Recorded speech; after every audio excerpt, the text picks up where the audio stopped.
सवाल खैर दोस्तों, मैं हूं आदिल खान आज़ाद। आज है 22 अप्रैल 2026 और आप देख रहे हैं आज़ाद बोल इंडिया पर मिडिल ईस्ट मॉर्निंग न्यूज़।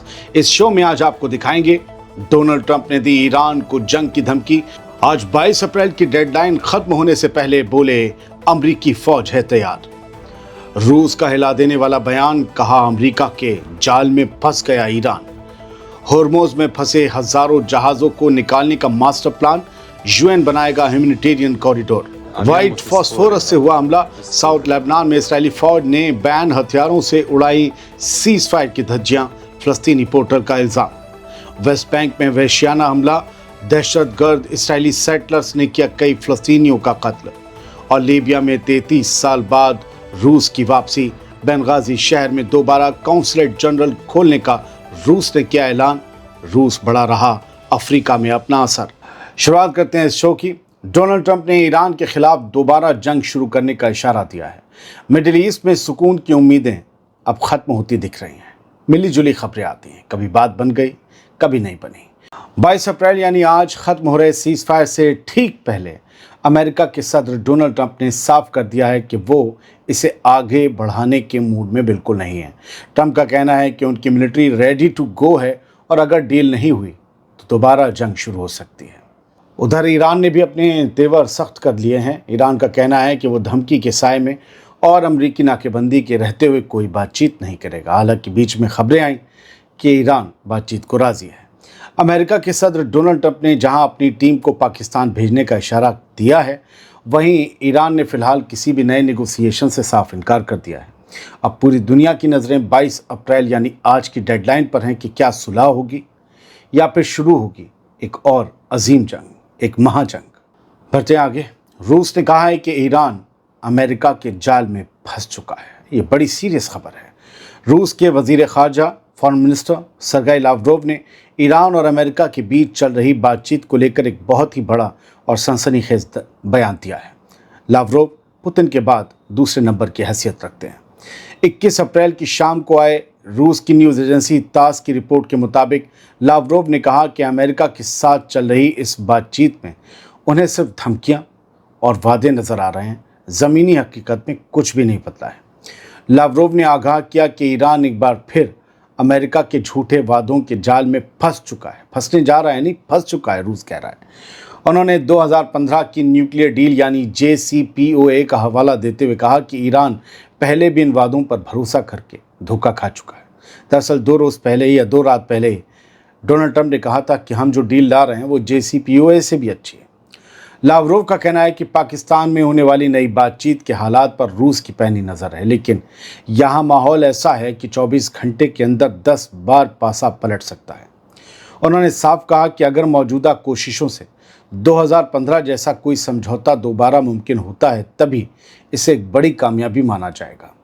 दोस्तों, मेरा मानना है कि रूस का ये बयान ईरान के लिए एक बहुत बड़ी वार्निंग है। लावरोव दरअसल ईरान को ये याद दिला रहे हैं कि अमेरिका पर भरोसा करना खुदकुशी के बराबर हो सकता है।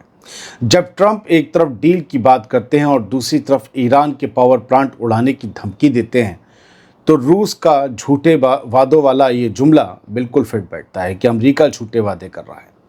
रूसी अच्छी तरह जानते हैं कि अमेरिका सिर्फ ईरान का वक्त बर्बाद कर रहा है ताकि वो अपनी जंगी तैयारी मुकम्मल कर सके। अब देखना यह है कि क्या ईरान अपने दोस्त रूस की इस नसीहत को मानकर अपने कदम वापस पीछे खींचता है या फिर एक बार उसी जाल में फंसने जा रहा है जिसका अंजाम सिर्फ और सिर्फ तबाही है। इस्लामाबाद में होने वाली बातचीत पर अब भी सस्पेंस है। ईरान आ रहा है, ईरान नहीं आ रहा है, इसको लेकर अलग अलग तरह की खबरें चल रही हैं, लेकिन ईरान की तरफ से अब तक कोई जवाब मुकम्मल पक्के तौर पर पाकिस्तान के पास नहीं पहुंचा है। पाकिस्तान के इंफॉर्मेशन मिनिस्टर अताउल्लाह तरार ने मंगल को रात को एक बड़ा बयान देते हुए साफ किया कि ईरान ने अभी तक इस्लामाबाद में होने वाली दूसरे दौर की बातचीत के लिए अपना डेलीगेशन भेजने पर कोई फॉर्मल जवाब नहीं दिया है। तरार ने सोशल मीडिया प्लेटफॉर्म एक्स पर पोस्ट करते हुए बताया कि ईरान की तरफ से कन्फर्मेशन का इंतज़ार अभी भी किया जा रहा है। पाकिस्तान इस पूरे मामले में बतौर मीडिएटर काम कर रहा है, लेकिन बातचीत की मेज़ पर ईरान का ना पहुंचना एक बड़ी फिक्र का सबब बना हुआ है। तरार का कहना है कि फैसला इस वक्त बेहद क्रिटिकल है। क्योंकि अमेरिका और ईरान के बीच हुए 2 हफ्तों के सीज़ फायर के ख़त्म होने में अब बस कुछ घंटे ही बचे हैं। अमेरिका के सदर डोनाल्ड ट्रंप पहले ही ये इशारा दे चुके हैं कि वो जंग के लिए तैयार हैं, फ़ौज पूरी तरह से तैयार है। वहीं ईरान का खामोश रहना और इस्लामाबाद जाने से इनकार करना ये बता रहा है कि डेडलाइन से पहले सुलह की उम्मीदें बहुत कम रह गई हैं। अगर अगले चंद घंटों में ईरान की तरफ से कोई पॉजिटिव रिस्पॉन्स नहीं आया तो मिडिल ईस्ट में दोबारा एक बड़ी जंग शुरू होने का खतरा साफ मंडरा रहा है। दोस्तों, कल से कई यूट्यूब चैनल्स पे या पोर्टल्स पे आप देख रहे होंगे कि ईरान बातचीत को राज़ी हो गया है, ईरान जा रहा है, ईरान झुक गया है या ईरान ने झुका लिया है। फिलहाल इस तरह की कोई भी ऑफिशियल कंफर्मेशन अभी ईरानी सोर्सेज से मुझे हासिल नहीं हुई है, इसलिए मैंने खबर आपको दावों के एतबार और दोनों तरफ जो खबरें चल रही हैं वो बताते हुए दी है। आगे बढ़ते हैं। स्ट्रेट ऑफ हॉर्मुज़ में फंसे जहाज़ों को निकालने की तैयारी चल रही है और यूनाइटेड नेशंस ने इसको लेकर एक मास्टर प्लान बनाया है। मिडिल ईस्ट की जंग के बीच समंदर में फंसे सैकड़ों हज़ारों जहाज़ों को लेकर एक बड़ी खबर आई है। इंटरनेशनल मैरीटाइम ऑर्गेनाइजेशन यानी IMO अब उन सैकड़ों जहाज़ों को निकालने के लिए एक इवैक्यूएशन प्लान पर काम कर रहा है, जो पिछले 7 हफ्तों से गल्फ अरब की खाड़ी में फंसे हुए हैं। सिंगापुर मैरीटाइम वीक के दौरान IMO के सेक्रेटरी जनरल ने बताया कि ये प्लान उन हज़ारों मल्लाहों, उन हज़ारों सेलर्स को बचाने के लिए है जो इस वक्त समंदर के बीचों बीच अटके हुए हैं। ये प्लान एक ह्यूमैनिटेरियन कॉरिडोर होगा दरअसल, जिससे जहाज़ों को निकालने की बारी इस बुनियाद पर तय होगी कि कौन कितने लंबे वक्त से वहाँ फंसा है। जो लंबे वक्त से होगा सबसे उसे पहले निकाला जाएगा, क्योंकि उसके पास खाना पीना ये भी ख़त्म हो रहा होगा और सैकड़ों समंदर में रहने की दुश्वारियाँ सो अलग। खैर, आगे बढ़ते हैं। स्पेन, स्लोवेनिया और आयरलैंड ने मिलकर इसराइल के खिलाफ एक ऐसा मोर्चा खोल दिया है जिससे यूरोपीय यूनियन के गलियारों में हंगामा मच गया है। यूरोपीय यूनियन के फॉरेन पॉलिसी चीफ काजा कालास को लिखे खत में इन तीनों मुल्कों ने इसराइल के साथ हुए एसोसिएशन एग्रीमेंट को फ़ौरन सस्पेंड करने की मांग की है। ये कल की एक मेन खबर थी जो मैं आपको दे नहीं सका, इसलिए आज दे रहा हूँ। स्पेनिश फॉरेन मिनिस्टर जोस मैनुअल अल्बारेस ने मंगल को लग्जमबर्ग में हुई मीटिंग के दौरान साफ कहा कि इसराइल गजा, वेस्ट बैंक और लेबनान में लगातार ह्यूमन राइट्स का वायलेशन कर रहा है, कत्लेआम कर रहा है और अब यूरोपीय यूनियन इस तबाही को किनारे पर बैठकर तमाशे की तरह नहीं देख सकता। इन तीनों सरकारों का कहना है कि इसराइल ने इंटरनेशनल कानूनों की तमाम हदें पार कर दी हैं, इसीलिए अब उसके साथ होने वाले तमाम कारोबारी और डिप्लोमेटिक समझौतों को ख़त्म करने का वक्त आ गया है। दोस्तों, साउथ लेबनान से रोंगटे खड़े कर देने वाली एक खबर आई है। कुछ न्यूज़ नेटवर्क ने दावा किया है कि इसराइली फ़ौज ने दीर सिरियान कस्बे पर इंटरनेशनल लेवल पर बैन हो रखे वाइट फॉस्फोरस से हमला किया है। 21 अप्रैल की शाम को, बल्कि रात को आई ये डरावनी रिपोर्ट बताती है कि लेबनान में 16 अप्रैल से हुआ सीज़फायर अब महज कागज़ों पर रह गया है। Israeli defence minister Israel cuts ने भी वार्निंग दी है कि अगर लेबनान हुकूमत ने अपने कमिटमेंट्स पूरे नहीं किए तो उसकी मिलिट्री और भी बड़े हमले करेगी। सीज़फायर के बीच ऐसे ख़तरनाक हथियारों का इस्तेमाल साफ इशारा कर रहा है कि अमन व अमान कायम करने की कोशिशें पूरी तरह से नाकाम हो रही हैं। बढ़ते आगे। एक अरब ममालिक में एक बड़ा डेवलपमेंट हुआ है। लीबिया में रूस की वापसी हुई है। 33 साल बाद बेंगाजी में रूस का काउंसलेट जनरल खुलेगा। लीबिया एक अरब अफ्रीकी मुल्क है। 21 अप्रैल को मॉस्को में एक अहम प्रेस कॉन्फ्रेंस हुई और इस दौरान रूस के फॉरेन मिनिस्टर सरगेई लावरोव ने बड़ा ऐलान किया। लावरोव ने बताया कि रूस अब लीबिया के बेंगाजी शहर में 33 साल बाद अपना काउंसलेट जनरल दोबारा खोलने जा रहा है। ये फैसला लीबिया के एक्टिंग फॉरेन मिनिस्टर ताहिर अल-बौर के साथ हुई एक मीटिंग के बाद लिया गया। लावरोव ने कहा कि त्रिपोली में रूसी एम्बेसी के अलावा बहुत जल्द बेंगाजी में भी रूसी दफ्तर काम करना शुरू कर देगा। आपको बता दें दोस्तों कि बेंगाजी में रूसी काउंसलेट को 1983 में कई ख़ास वजहों से बंद कर दिया गया था। इस नए कदम के साथ ही दोनों मुल्कों के बीच Russian Libyan intergovernmental commission को भी दोबारा शुरू करने पर रजामंदी बन गई है। इसके अलावा रूस इस साल के आखिर में होने वाली रूस अफ्रीका समिट के तीसरे एडिशन में लीबियाई डेलीगेशन के आने का इंतज़ार कर रहा है। लावरोव को उम्मीद है कि इस समिट के ज़रिए आने वाले वक्त के लिए روس اور افریقہ کے بیچ ایک مضبوط ایکشن پلان تیار کیا جا سکے گا۔ لیبیا میں روس کی بڑھتی سرگرمی بتاتی ہے کہ وہ اس اہم علاقے میں اپنا اثر دوبارہ مضبوط کرنا چاہتا ہے۔ سارا کھیل مڈل ایسٹ میں ہے۔ تیل، سونا، عرب ملک سے لے کر افریقہ تک، امریکہ، روس، سب کی نظر یہی ہے، چائنا کی بھی۔ آگے بڑھتے ہیں۔ دہشت گرد اسرائیلی سیٹلرز اب فلسطینی بچوں تک کا خون بہانے سے باز نہیں آ رہے ہیں۔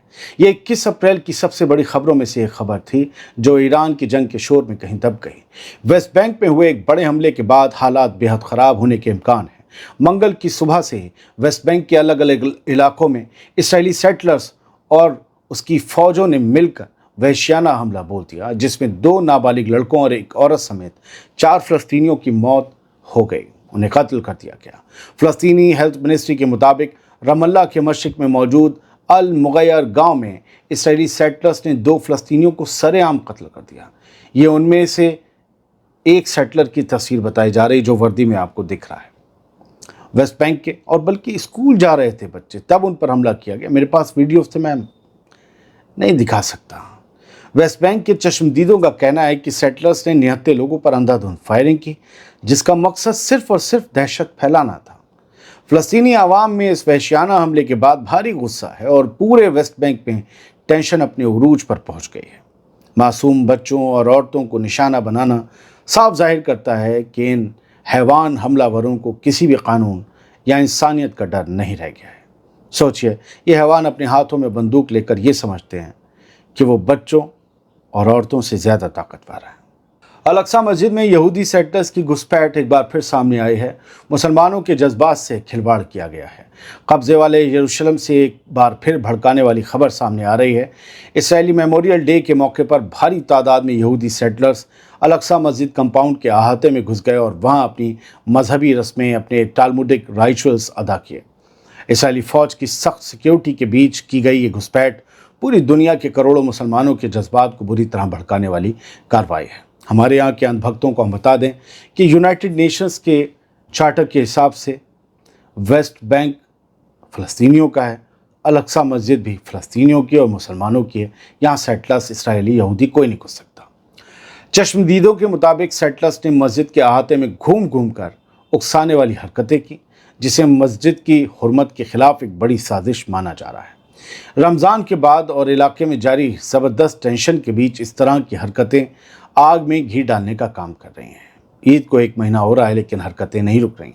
فلسطینی گٹوں نے اسے لے کر سخت ناراضگی ظاہر کی ہے اور اسے انٹرنیشنل قانونوں کی سرعام خلاف ورزی قرار دیا ہے۔ بڑھتے ہیں آگے۔ غزہ کی دوبارہ تعمیر کے لیے 71.4 بلین ڈالر کی ضرورت پڑے گی۔ بربادی کی ڈراؤنی رپورٹ سن لیجیے۔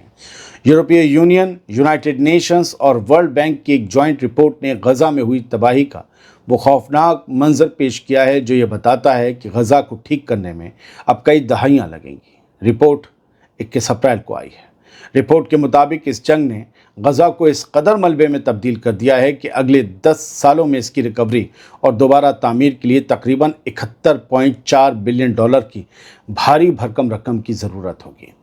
اس رپورٹ میں صاف کیا گیا ہے کہ یہ رقم صرف مکانوں کے لیے نہیں بلکہ پوری طرح تباہ ہو چکے انفراسٹرکچر جیسے ہیلتھ سیکٹر، ایجوکیشن، بجلی اور پانی کے سسٹم کو پھر سے کھڑا کرنے کے لیے چاہیے۔ سب سے زیادہ رونگٹے کھڑے کر دینے والی بات یہ ہے کہ غزہ میں انسانی ترقی یعنی ہیومن ڈیولپمنٹ کا گراف 77 سال پیچھے چلا گیا ہے۔ یعنی جس نے کوئی ترقی 77 سال پہلے کی ہوگی، غزہ آج جا کر وہاں کھڑا ہے۔ یعنی اس جنگ نے غزہ کو قریب 1.25 صدی پرانے دور میں دھکیل دیا ہے، جہاں زندگی کی بنیادی ضرورتیں بھی پوری طرح دم توڑ چکی ہیں۔ بڑھتے ہیں آگے۔ جیزس کا بت توڑنے والے اسرائیلی فوجیوں کو جیل کی سلاخوں کے پیچھے بھیج دیا گیا ہے، لیکن یہ سزا ناکافی لگتی ہے۔ لبنان میں حضرت عیسیٰ مسیح یعنی جیزس کا بت توڑنے والے اسرائیلی فوجی کو لے کر ایک بڑا خلاصہ ہوا ہے۔ اسرائیلی میڈیا رپورٹس کے مطابق جس فوجی کا ویڈیو بت توڑتے ہوئے وائرل ہوا تھا، اس کی پہچان کر کے اسے ڈیوٹی سے سسپینڈ کر دیا گیا ہے۔ لیکن تعجب کی بات یہ ہے کہ اتنی گھناؤنی حرکت کے لیے اسے اور اس کا فوٹو یا ویڈیو کھینچنے والے اس کے ساتھی کو محض 30 دن کی جیل کی سزا سنائی گئی ہے، جو اس سنگین جرم کے آگے محض ایک خانہ پورتی لگتی ہے۔ رپورٹ میں یہ بھی سامنے آیا ہے کہ موقع پر موجود 6 اور اسرائیلی فوجیوں کے خلاف بھی جانچ کی گئی ہے، جنہوں نے اس حرکت کو روکنے کے بجائے اپنے ساتھی کو بچانے کے لیے جانچ میں رکاوٹ ڈالنے کی پوری کوشش کی تھی۔ یہ واقعہ صاف ظاہر کرتا ہے کہ اسرائیلی فوجی نہ صرف معصوم انسانوں کا خون بہاتے ہیں، بلکہ دوسرے مذہبوں کے جذبات اور ان کی پاک جگہوں کی بے حرمتی کرنے میں بھی کوئی کور کسر نہیں چھوڑ رہے۔ یہ جیزس کی مورتی کا اسٹیچو کا معاملہ تھا تو اتنی جلدی کارروائی ہو گئی اگلے دن ہی، کیونکہ دنیا بھر کی جو عیسائی برادری تھی اس میں غصہ بھڑک رہا تھا اور وہاں سے انہیں سپورٹ بہت ملتا ہے۔ اگر یہ کوئی مسجد ہوتی تو یہ اتنی جلدی کچھ نہیں ہوتا ہی نہیں شاید۔ وقت ہو گیا ہے چلنے کا۔ بہت بہت شکریہ، سلامت رہیے، خوش رہیے، اور ہاں، جب آپ خبر دیکھ رہے ہیں، خبر بنے ہوئے کچھ گھنٹے ہو چکے ہیں، اتنا کوئی ایک 30 سیکنڈ کی ریل بھی بناتا ہو نا آپ کے محلے میں تو اس سے پوچھئے کتنا وقت لگتا ہے کانسیپٹ میں، لکھنے میں، ایڈٹ میں، اپلوڈ میں۔ 15، 16، 18، 20 منٹ، 12 منٹ کی ویڈیو بننے میں تو آپ تصور بھی نہیں کر سکتے۔ میں 5% لوگوں سے کہہ رہا ہوں۔ تو اگر آپ نے کوئی نئی خبر دیکھ لی ہو تو آپ کو مبارک ہے، یہ بڑی محنت سے بنی ہوئی ایک خبر نامہ ہے۔ بہت بہت شکریہ۔